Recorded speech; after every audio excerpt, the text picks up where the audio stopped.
د اذان نیوز محترم لیدونکو السلام علیکم. د افغانستان او پاکستان ترمنځ په غځېدلي فرضي سرحد ډیورنډ کې له جګړې وروسته د پاکستان لخوا تر 10 ورځو وروسته د تورخم دروازه بیرته خلاصه شوه. نن سهار 9:30 بجې د تورخم دروازه د پلي او همدا ډول د بار وړونکو موټرو پر مخ خلاصه شوه. د تورخم دروازه په داسې وخت کې د پاکستاني لوري لخوا بنده شوه چې په افغانستان کې د انګورو، مڼو او رومیانو سیزن و. انګور او رومیان ډیر په سختۍ سره ساتل کیږي او ډیر زر خرابېږي، خو پاکستان په همداسې حال کې د تورخم دروازه بنده کړه چې ډیر شمیر افغان او همدا ډول پاکستانی سوداګر یې چې په دغه کرښه یې تجارت کاوه له زیانونو سره مخامخ کړي دي.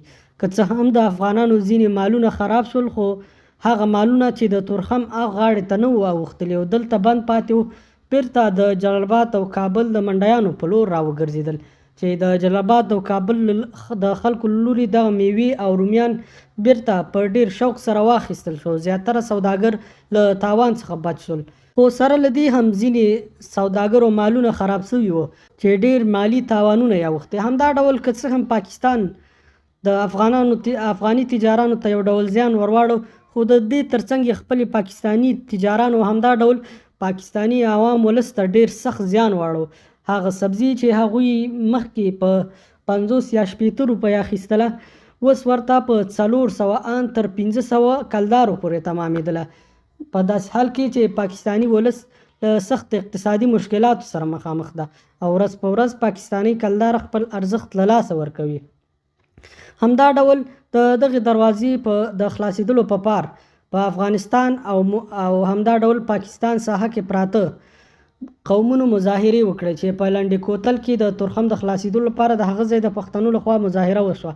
همدا ډول د شینوارو او مومندو قومونو له لوري هم د تورخم د ناروا بندولو له امله مظاهرې وسوې، خو پاکستان سره له دې چې د کرښې دواړو خواو ته پرتو پښتنو ته پکې سخت زیان ورسېده، بیا هم دغه دروازه تر 10 ورځو پورې بنده وساتله او تر هغې یې خلاصه نه کړه چې د زیاترو تجارانو مالونه خراب او له مالی زیان سره مخامخ شوه. دا چې د تورخم دروازه څه ډول خلاصه شوې، آیا کومه خبرې شوي، کومه معاملت په دې اړه ترسره شوې ده؟ په دې اړه په تورخم کې د افغانستان اسلامي امارت کمیسار ښاغلی مولوي عصمت الله یعقوب له BBC راډیو سره په مرکه کې ویلي دي چې په دې اړه کومه تازه ناسته نه ده شوې، بلکې د پاکستاني لوري لخوا یوازې همدا خبر ورته ورکول شوی ده چې سبا ته به دروازه خلاصیږي. خو راځئ چې پایلې او نتیجې ته یې وګورو چې د تورخم د بندولو پایله او نتیجه څه شوه. پاکستان د تورخم د دروازې د بندولو څخه کومه پایله ترلاسه کړه؟ هغه پوسته چې له امله یې جګړه رامنځته شوې وه د افغانستان لخوا بیرته په خپل ځای جوړه شوه. پاکستان د افغانانو 2 تنه سرحدي عسکر په داسې حال کې شهیدان کړل چې هغوی هیڅ خبر نه و چې د پاکستان له لوري ورباندې جګړه کیږي. همدا ډول هغه لوډر چې هلته یې کار کوه د پاکستانی عسکرو لخوا ووژل شو. همدا ډول په مقابل کې پاکستانی خواته هم تلفات اوښتي دي. پاکستان دغه دروازې داسې حال کې بنده کړه چې نه یې کومه ګټه ورسېدله، بلکې لا یې هم د افغانانو په زړونو کې خپل ځان ته کرکه او نفرت وکاره او هغه افغانانو چې لږ څه ناڅه خواخوږي ورسره درلودله، د هغوی په ځای کې یې د مینې پر ځای د پاکستان په مقابل کې کرکه پیدا کړه. ځکه په داسې کړنې او په ناروا ډول د دروازې بندول چې په افغانستان کې د میوو سیزن یې د افغانستان میوې ارزانه کړي او په مقابل کې تجارانو ته تاوان ورسوي، هغه کړنې دي چې په دې د هر چا زړه بدیږي. د دې ترڅنګ کرښې ته نږدې پښتنو ته یې هم زیانونه ورسول چې هغه د پاکستان خواته پراته دي. هغوی باندې یې ګراني راوستله. هغه شیان چې د افغانستان له لوري ورتلل په څو چنده ګران په 10 ورځو کې پرې خرڅ شول. د هغوی کاروبارونه یې زیانمن کړه. همدا ډول هغه موټران چې په لاره کې ولاړ وو د هغې خوا څخه یې سیمټ رابار کړي وو، په د 10 ورځې ځای په ځای ودرېدو له امله د زیاترو موټرانو ټایرونه خراب شوي دي. همدا ډول موټروانان او کلنډران چې دې ته پراته وو، هغوی یې هم په ډېر اندازه تکلیف کړي وو.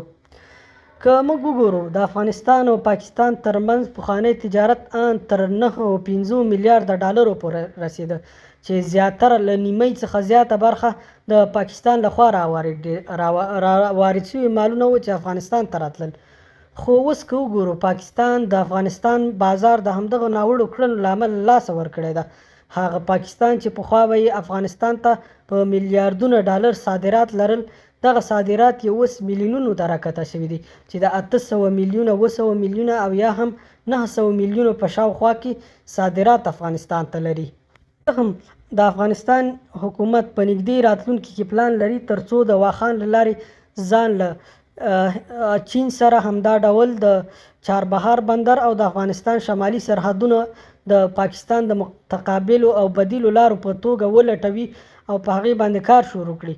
خو که چیرې پاکستان بیا هم دغه لار په داسې وخت کې بندوي چې د افغانستان د میوو او حاصلاتو وخت وي، نو په دې توګه به پاکستان له ډیر زیان سره مخامخ شي او هغه زیان یې چې افغانستان ته رسیږي د لنډمهاله ده، خو هغه زیان یې چې پاکستان ته رسیږي دوامدار او ستراتیژیک زیان ده چې پاکستان به ورسره مخامخ کیږي، ځکه افغانستان به خپلو صادراتو لپاره یو بدیله لار لټوي چې پخوا به دغه صادرات د پاکستان له لارې ترسره کېدل.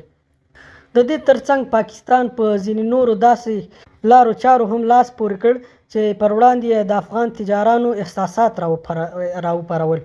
د بلوچستان په لورلایي کې د افغانستان د انځرو یو موټر چې هند ته روان و د پاکستان په خاوره کې وسوځول شو چې له امله یې افغان تجارانو ته 300 میلیونه ډالر زیان واوښته چې دغه ډیر ستر زیان ده. همدا ډول په پاکستان کراچۍ بندر کې د افغانانو مالونه په بیلابیلو بهانو لا هم حصار کړي دي او هغه مواد چې زر خرابېدونکي دي د دې پر ځای چې دغه موادو ته زر اجازه ورکړي لا یې وروسته کوي، مشکلات ورته پیښوي. پاکستان اوس په مخ پر ځوړ اقتصادي حالات کې ده. په داسې حال کې هند د پاکستان ګاونډي او د پاکستان رقیب له پاکستان څخه په سلګونو چندو زیات پرمختګ کړی ده. څو کاله وړاندې پاکستان ډیر ښه اقتصاد درلود، همدا ډول یو پرمختللی هیواد یادېده او اقتصاد یې مخ پر ځوړ نه و روان. خو اوس د پاکستان اقتصاد د خپلو ناسمو سیالیو له امله او هغه کارونه چې په سیمه کې د پاکستان له لوري ترسره کیږي پاکستان تقریبا یو منځوي حالات ته رسولی ده. اوس پاکستان په داسې یو حالات کې ولاړ ده چې د پاکستان د مرګ او ژوند حالات ده او په نږدې راتلونکي کې کیدای شي پاکستان ډیفالټ هم سي.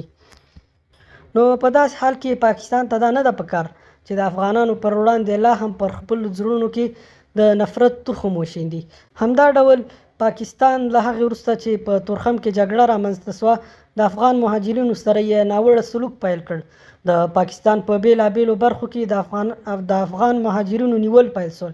هغه افغان مهاجرین چې کارتونه یې هم درلودل او په قانوني ډول په پاکستان کې ثبت و، له هغوی څخه به هم کارتونه اخیستل، د 10,000 20,000 ان تر 30,000 کلدارو په مقابل کې یې بیرته راخوشي کول. پاکستان د دې پر ځای چې د افغانستان پر وړاندې لا هم مشکلات جوړ کړي باید د خپل مخ پر ځوړ اقتصادي او سیاسي حالات د بقا لپاره کار وکړي، نه دا چې د خپلو ګاونډیانو لپاره دامونه کېږدي، د خپلو ګاونډیانو په مقابل کې له نورو پیسې واخلي او خپل ګاونډیان په نورو وپلوري. د اذان نیوز محترمو لیدونکو مننه چې تر دې دمه راسره پاتې وئ.